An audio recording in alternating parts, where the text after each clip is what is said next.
जगदंब जगदंब जगदंब, होय आम्हीच.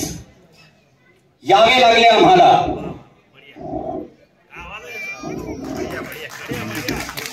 ज्या वयात आम्ही हातात तलवार घेऊन शत्रूंचा मुकाबला केला, ज्या वयात आम्ही मृत्यूचीही पर्वा न करता स्वराज्यासाठी झटत राहिलो, त्याच वयातली आजची तरुणाई नैराश्यात भरडली जात आहे. हे पाहून आम्हाला स्वतःलाच यावे लागले. आम्ही बघतोय छोट छोट्या अपयशानंतर तुम्ही व खचून जाऊन टोकाचे पाऊल उचलता. अरे काय ही लाचारी. बिकट परिस्थितीला सामोरी जाण्यापेक्षा तिला घाबरून अशी हारागिरी स्वीकारणे जमतेच कसं काय तुम्हाला? हे शिकला का तुम्ही शिवछत्रपतीच्या जीवनातून? हीच का ती आबासाहेबांची शिकवण? अरे संघर्ष काय असतो हे कसं समजणार तुम्हाला? स्वतःच्या मुलाचे लग्न असताना देखील त्या सिंहाने तो गड जिंकला. असा तानाजीचा त्याग तुम्हाला काय समजणार? शिवबा म्हणून जन्मलो नसलं तरी काय झालं, शिवबा म्हणून मरतोय हेच आमचं हो भाग्य असं म्हणत हसत हसत मृत्यू स्वीकारणारे शिवाकाशी काय रे समजणार तुम्हाला? आपले घरदार विकून रायगड उभा करणारे हिरोजी इंदुरकरांचा त्याग तुम्हाला काय समजणार? हल्ली सगळीकडे म्हटलं जाते राजे पुन्हा जन्माला या, राजे पुन्हा जन्माला या. पण कशासाठी?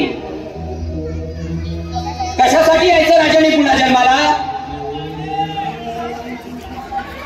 स्वराज्याची झालेली आजची दुर्दशा बघण्यासाठी?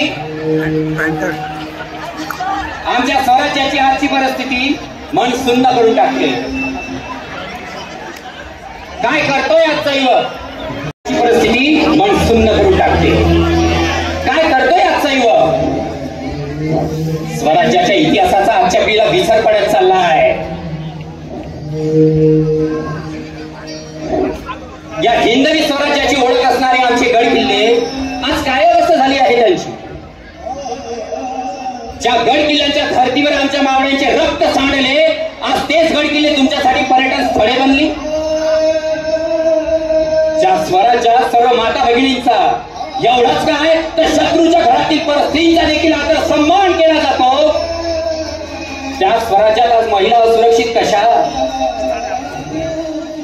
मुघलांचा स्त्रीरूपी नजराणा समोर येताच किती खवळले आमचे आबासाहेब. अशीच आमची आई असती सुंदर रूपवती, आम्हीही सुंदर झालो असतो बदले छत्रपती. परस्त्रीला देखील माते समान मानणाऱ्या आमच्या आबासाहेबांच्या स्वराज्यात जेव्हा बदलापूर सारखी घटना घडते तेव्हा आमची मान शर्मेने खाली जाते.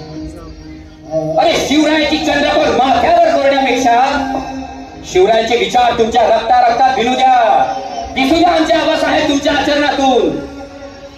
18 पगड जातीतील लोकांना एकत्र आणून आबासाहेबांनी हे स्वराज्य उभं केलं. पण आज त्या स्वराज्यात जातीय कारणावरून दंगली का होत आहे? कसे कसे आणि काय समजले मग तुम्हाला शिवछत्रपती?